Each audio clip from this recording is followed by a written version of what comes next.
It's Chelsa Messenger with Picks and Parlays. It's March Madness, and we're getting down to the wire. We're talking the Final Four, and we've got quite the interesting matchup here. UCLA going head-to-head against Gonzaga. We've got a promo code. The code is FINAL for 20% off the entire site at picksandparlays.net. Of course, the Bulldogs are 30-0, 16-12-2 against the number this season.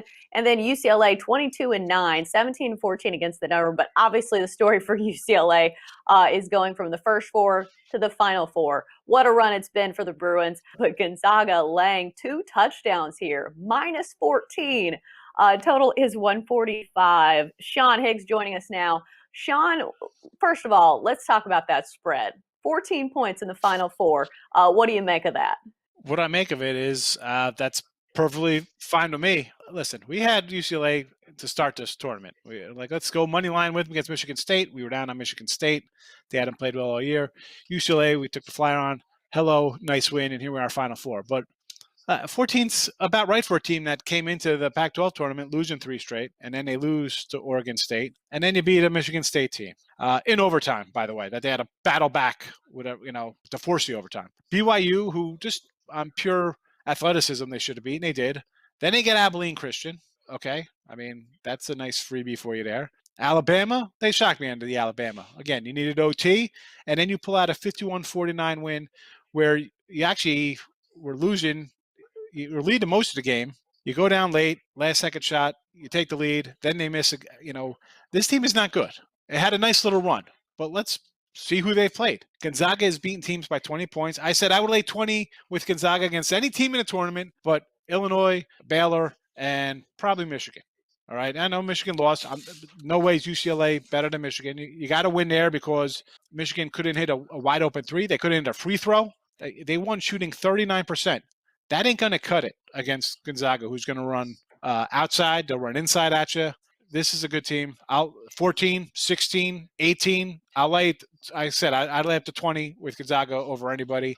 They're just that good. And I say anybody, people are going to make comments. Not when they face whoever going to face in the national championship. Obviously, it's not going to be a 20-point spread. But here, I would lay 20 and feel comfortable about it. That's how good I think Gonzaga is. And UCLA's overachieved.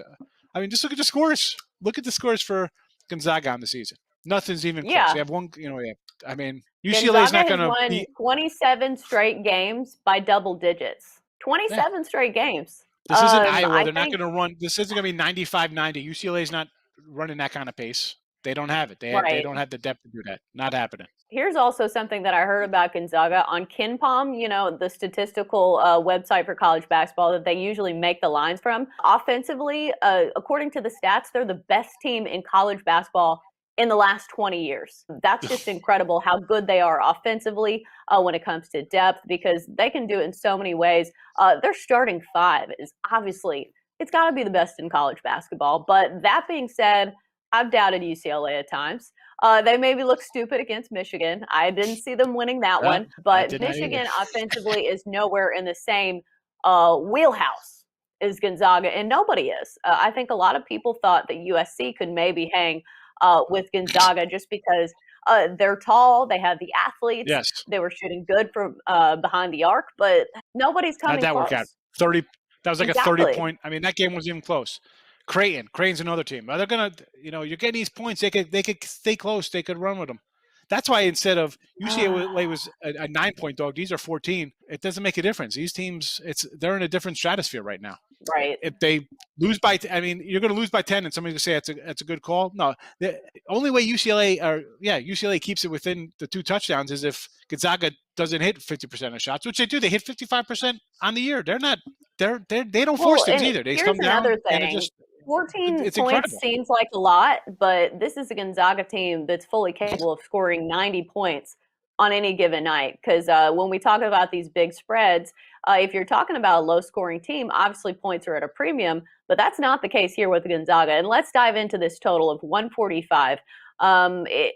It's really hard to bet unders on Gonzaga just because you look up and all of a sudden they're just scoring at will and so quickly.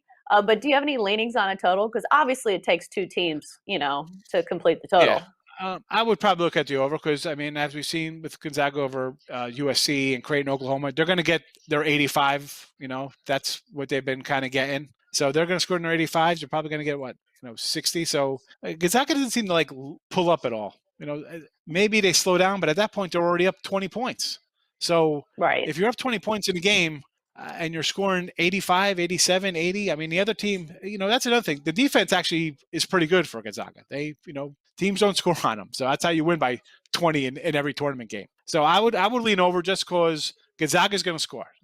It's not like they're going to come out here and score 60. This game's not going to be 51-49 like the last game against Michigan. No, this game's going to be played in the 80s. Gonzaga's going to get their 80. And if somehow Michigan gets 80, Gonzaga's going to be in the high 90s. So I would just lean over. But sidewise, I mean, it's Gonzaga number one, and then a little further down, I'd lean to the over. But Gonzaga by 20. I'm saying Gonzaga by 20 because that's what they've been doing the last 3 games, basically. Well, the number might be at that by the time the game plays, just because they've looked absolutely dominant. I will assume some people will take the bait on this nice Cinderella story from UCLA, though. But we're going a little bit long, so I'm going to wrap it up. That's going to do it for our college hoops talk here at Picks and Parlays. Great stuff from Sean Higgs. As always, Sean, thanks for joining us.